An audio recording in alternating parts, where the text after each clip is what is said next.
The following podcast is a Lady K Enterprises production.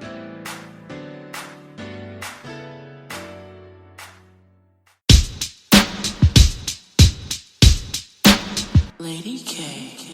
Welcome, and thank you for tuning in to Lady K Chat, a podcast that is designed for all women to become better versions of themselves, which is broadcast every Tuesday and Thursday at 6 p.m. Eastern Standard Time. Various subjects will be speaked upon, such as relationships, personal development, health and wellness, wealth building, children, and so much more. She is a two-time Amazon best-selling author, an international speaker, and life coach. She is Kalima, aka Lady K. And now for your host, Lady K. Hello, everyone, and thank you for tuning in into this episode of Who Are You Pt.2. Welcome back, and I have the pleasure of having Miss Christa Caceres with me, and she was just talking about a little bit, getting deeper about what it takes for you to get into the primaries. And I know you mentioned something about committees. I had to ask you something about that, Christa. When you said committee and having a treasurer and everything, it's like, Dad, you have to start your own business before you get elected. That's what it sounds like. Because if you're going to have a committee or something, that's like having your own business kind of, right? I could not agree more, Kalima. And that's the whole point. It's almost like it's a process that you need to go through for yourself, right? Like, even if you don't, even if you're not the winner, even if you don't go, as far as you hope, it is true. You have to demonstrate leadership from the very beginning. And that means being able to properly conduct a political action committee and to make sure that you remain lawful, and ethical. And for a novice or a first-time candidate, depending upon what position that you're running for, there are so many rules, there's so many things to remember. Sometimes you get tripped up, and sometimes, you make mistakes, but you won't go to jail for them or anything. But it's just, there's just a lot to remember. So it is important, again, to be mindful about what position that you're looking for and to make sure that you and the people, your team, are ready. Right. That's a lot. So I want to go back. You were talking about the primary and continuing with that. I know you were saying that some of the things that's required, and what the local and state levels look I'm sorry, I can't even talk. Jesus. From you. Look from you. That was so hard to get out. What they yes. And to continue other requirements. I'm just going to allow you to have the floor on that. Okay, sure. So so let's just assume that you have met the qualifications initially. You know that you're good to go there. You talk to your family. They're all right. They're all on board to pick up the slack that you're going to leave by going out and campaigning for what could be a year or more. Then you collected your signatures. You pounded the pavement. You knocked on the doors. You filled out all your forms. You got your committee registered. You got your EIN number. You're prepared to hit the road and do what you have to do. Now it's all about raising money. So you're on the ballot, right? You're officially on the ballot for the primary, and you may have one or two or more people running against you for this position. So now it's about raising money and demonstrating that not only do you have the support to get on the ballot, but people support you enough to give you their hard-earned money, okay, that they cannot do a tax deduction for. There are no tax deductions for campaign contributions, at least on an individual level. But you are demonstrating, again, by the amount of money that you're able to raise, because you're going to need things like office supplies. And just like you said, Kalima, it really is a business. It's almost like putting a shingle outside your house, saying, hey, candidate, but I need pencils, I need Post-it notes, I need a website, I have to pay print these bills. Yes. If you have a certain amount of data on your phone, you may need to increase that. If you don't have unlimited data, you may need to increase your Wi-Fi capabilities in your house. So yeah, these things all, kind of resemble a business, and the most successful ones conduct themselves professionally, and ethically, and take it seriously, because it's a lot of work. It really is.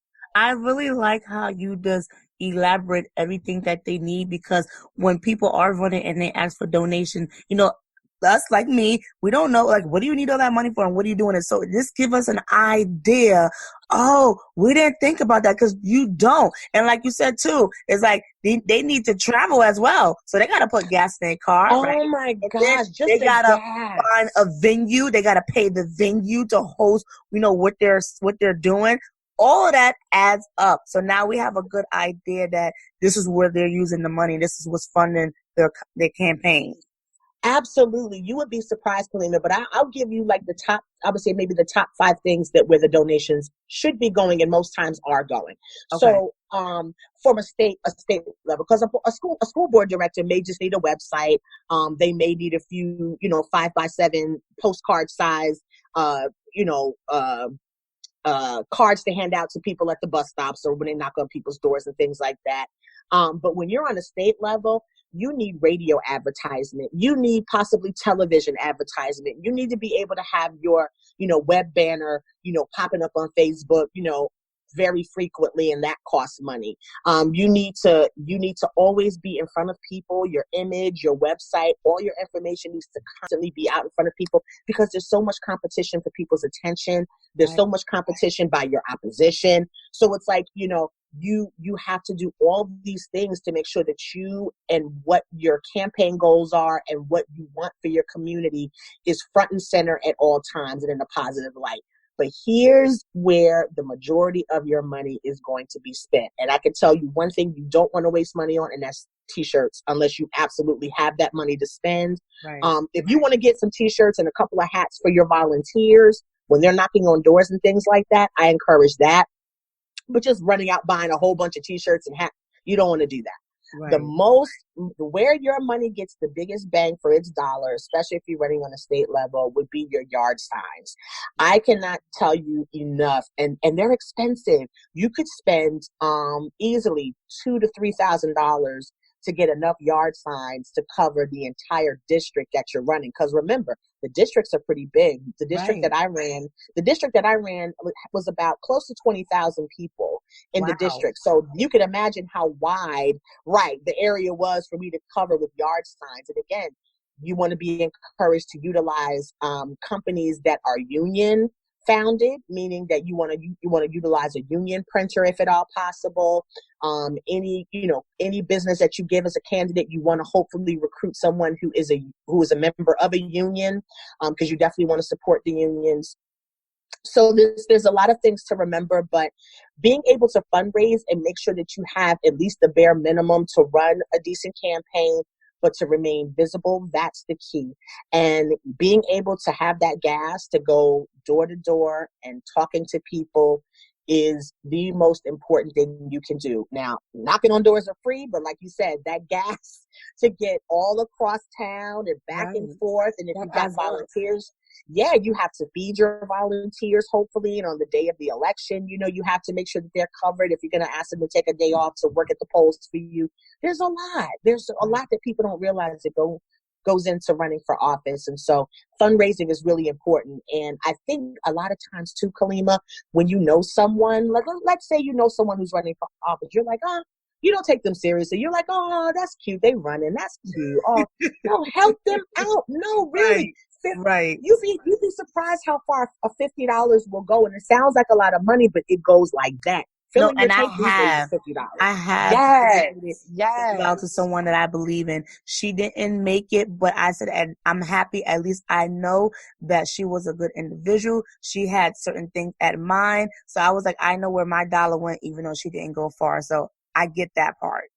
Absolutely. Absolutely. The financial support is critical, even for people that you know well, and you may think like, oh, they may not make it. They might make it, but that $50 that you didn't give them could have been the difference, Right. So you definitely want to support your people if you believe in them and you believe in their vision. Absolutely.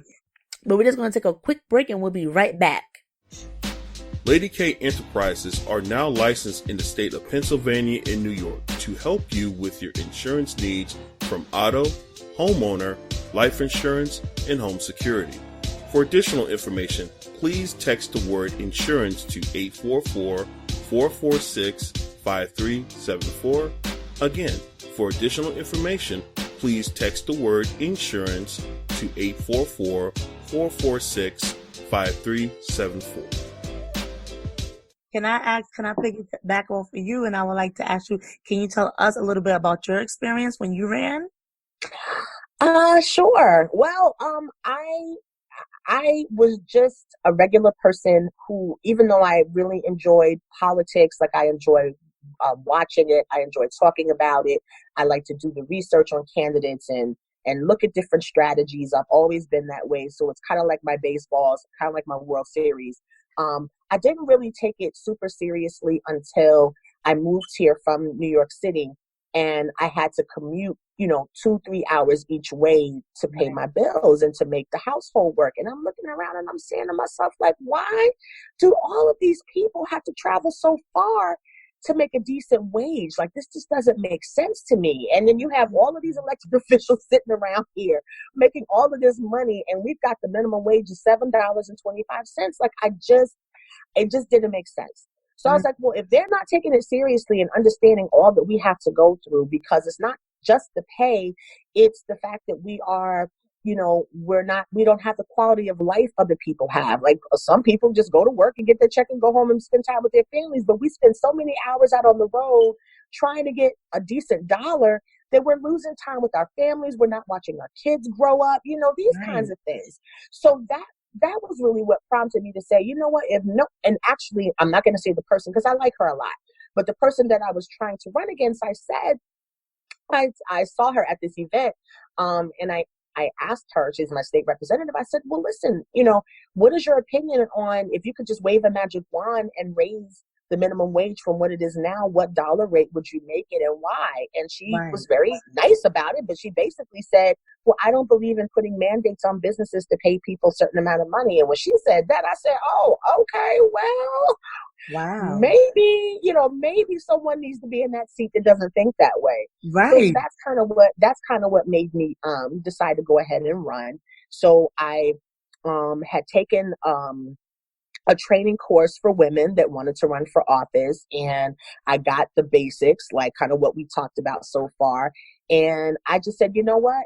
I don't have a campaign manager. I don't have a lot of money. This may not work, but I'm going to go ahead and do this because I believe in it. And I know there's lots of people who would love someone that's going to stand up for them and make sure that their children come first and make sure that they get, a decent dollar for the work that they do, the hard work. And that's so evidenced now, Kalima, and what we're seeing with this coronavirus. You have all of these grocery store workers, all of these janitors, all of these housekeepers, all of these people that we just walk past and don't even blink an eye and don't even, consider, how much and how hard of a job they have and how they're literally now putting their lives on the line for our benefit.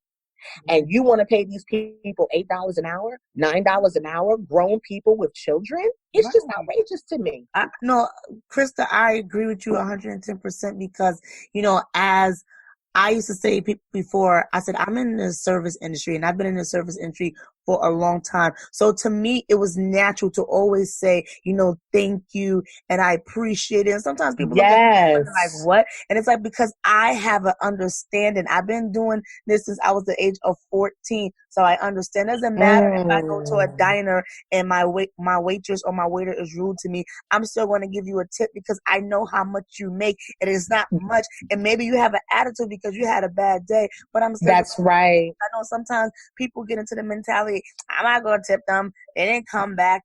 First of all, you don't even know the dynamics. You don't even know maybe it's only maybe one other person on. And, it's too much. Like sometimes there's so much to consider. Yeah. You just be so much. And then you look at people, oh, you work at the dollar store. But now you want to give credit when credit is due. I've been doing it. So I say to people, listen, for the people who had to get woke, maybe God was trying to tell you something out of all How this. about that? Humble yourself. From this.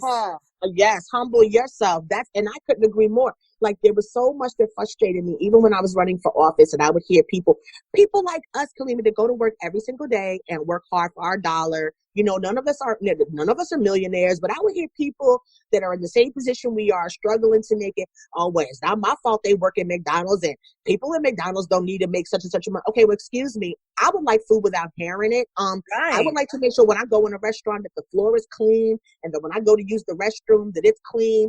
and that when they're back there preparing food, that the area is spotless and that they're observing the food safety guidelines and I don't get sick. That's worth money to me because guess what? I don't want to mop that floor. So it means something to me and there's a value to it. So let's make sure that we're giving these people the proper respect and the proper wage for what we're not even willing to do. Krista, let me tell you something. I love everything that you said, and this is why I did this, because you just said you looked around and you said, why do I have to travel to New York to make an earnest living? And then the people in this community that's here, they making these minimum wage. So this is why I said this is wonderful, so we can get some insight, the people that we should be voting for and choosing for to represent us, because we know what it requires for us to go out there on a daily basis just to take care of our family. We need to know that the representative care about us. We need to know that the representative is going to work on our behalf, and they're going to take this to the House, and they're going to continue to fight for us. And this is why this is the time, everyone. And I hope you guys are paying attention. Like Christa said, the leadership that's out there now, what are they doing? Are they going hard for you? Yes, it's now true. Now that you know the qualifications, and now that you know the background, that all the informative information that Christa gave us, now that you know, this is the time to really observe and say, you know what? And for the people who will say, oh, I don't vote because it doesn't matter, you really need to adjust your thinking because it is important. This coronavirus have a lot of people waking up. Yes, and you know what, Kalima, you just brought up such an amazing point, and I would have skipped over it, and I'm so glad you did say that. When people say, oh, my vote doesn't matter, they have no idea. Right. If we look back at our ancestors and we look at everything that they had to go through in order to get the right to vote, and I know when people hear that, they roll their eyes and they go, oh, God, here we go. Yes, here we go. You know why? Because they were literally beaten. They were literally spit on. They were literally punched in the face. They were literally kicked in their body just because they dare say, I have the right to vote. So guess what? That's power. Realize your power. Realize why people fight so hard to keep us from voting. Realize that voter suppression is real because they know if we all took it seriously, government would not look the same. It could actually work for us. The power is literally in our hands. So when you go to that booth and you register to vote and you research your candidate, because again, I'm not saying that one party is always right? There are good candidates on both sides, but you have to do your homework and you have to know what's appropriate for your household. You vote your interest. You don't vote your friend's interest. You vote what's going to work for you and what the person or what the candidate is doing and presenting, and it may be the person who's already in office. Hey, or it may be the new person that's trying to say, hey, well, they're doing it this way, but I say we look at it this way. Do your homework. Don't just blindly cast a vote because that person carries, the letter that you subscribe to. Do your homework because listen, I got to be careful about what I say, but listen, do your homework. And you know what, too? Listen, I'm gonna wrap this up soon, but by you saying that, all I gotta say right now, Kumo got my vote if he want to go ahead and do the presidential candidate. Hello? Okay. Kumo got my vote because let me tell you something. He demonstrate leadership since the beginning of everything happening. Oh my God. When I say thank you, like you said, do your homework, but also watch them. Watch their professionalism. Watch their language. Watch that body language. Yes, the body language. And let me tell you something. There is power in words. And right now, people need comforting words. We need reassurance. We don't need words like I believe. And I don't need to say this person's name because we all know who I'm talking about. But that right there, that should open up your mindset too. Absolutely. Let me tell you something. When the chips are down and when you ran a campaign and said, I'm going to do this and I'm going to do that, well, now's the time to show it. And guess what? I'm not seeing it. Right. So again, register to vote. You still have time. Even if you can't make it for the primary here in Pennsylvania, the primary has been pushed to June 2nd. We don't have a lot of people competing against one another on the party lines for these state level offices. But trust and believe, when it comes to November for that presidential election, I need you all to pay 100% attention. Right. I need you all to make proper decisions.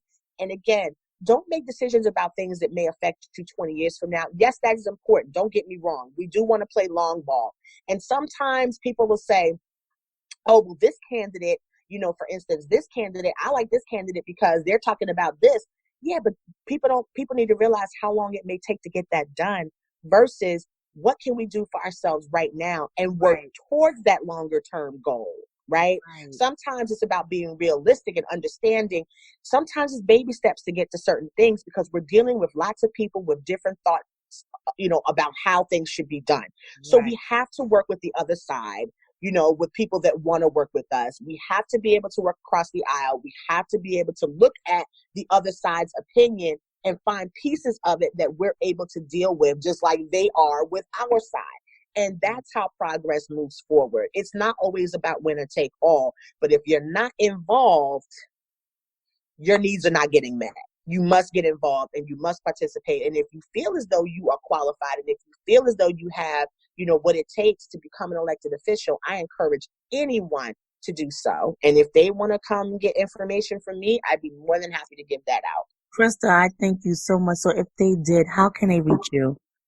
Well, I am president of the local NAACP in Monroe County, so they can certainly reach out through the website there. There is a correspondence link that they can click with a question, and I'll be more than happy to get back with them that way. Thank you so much, Chris. Listen, everything that you gave today, I appreciate it. I'm thankful of it. Ladies and gentlemen, I thank you for listening. Continue to follow me on Facebook and Instagram at Lady K Chat and on my website at www.ladykenterprises.com. And I hope everyone have a great night and this information was informative to you. God bless everyone.